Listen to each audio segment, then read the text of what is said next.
Rational and irrational numbers.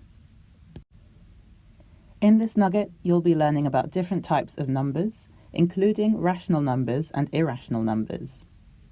You should already be familiar with natural numbers and integers. But to remind you, the natural numbers are the counting numbers, so 1, 2, 3, 4, etc. Remember that this list of numbers does not include 0.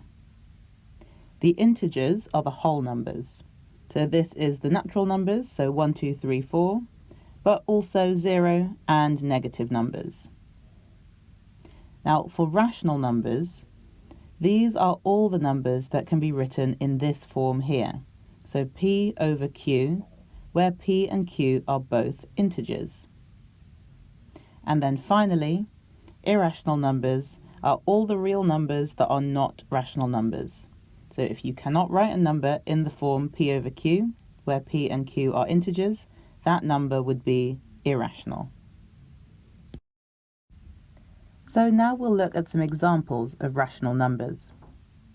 So if rational numbers are numbers that could be written like this, P over Q, where P and Q are integers, that means that all fractions are rational numbers.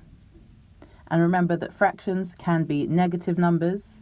You can also have mixed numbers like this. These can also be expressed as fractions.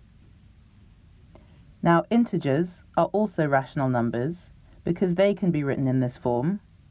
So here we've got a couple of integers, and all of these can be written in this form over here, where the denominator is 1. So these are rational numbers too.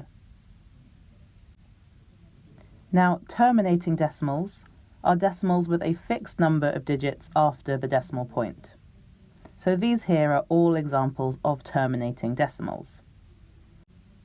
Now all terminating decimals are rational numbers because they could be written in this form as well, like this. So simply using the place value of the digits, whether that is tenths, hundredths, thousandths, etc. So we have terminating decimals and we have recurring decimals.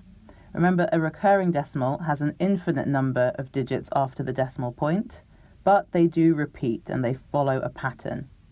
So all recurring decimals are also rational numbers because they can be expressed in this form here. For example, 0.2 recurring can be written as 2/9. And this decimal here, which recurs, can be written as 35 over 99. Now we'll look at two types of number that are not rational numbers. So surds are not examples of rational numbers, these are irrational. And any multiple of pi is also going to be irrational.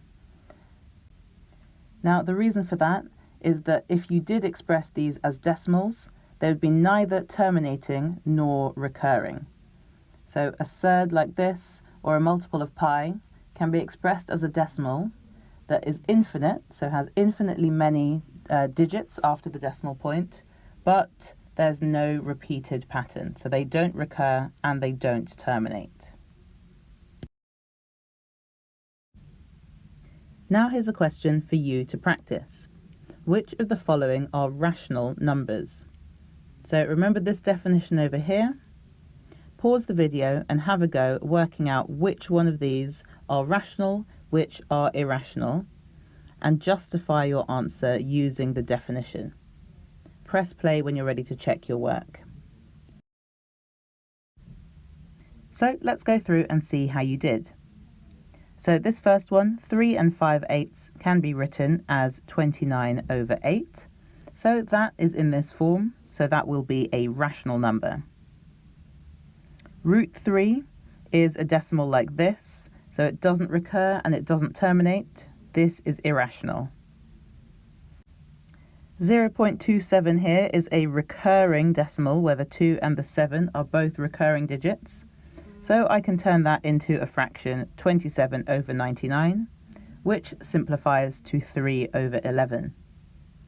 So this is rational. If you're not sure how to turn this recurring decimal into a fraction, then you need to look at the nuggets on recurring decimals. Now this next one is nice and easy. This is a terminating decimal, so that will be rational, and that will be equivalent to 13 over 100. And then finally, we have pi over 2. So this is a multiple of pi. It's this decimal here, and that's going to continue infinitely. It doesn't terminate and it doesn't recur. So this one will be irrational. So my rational numbers are these three here.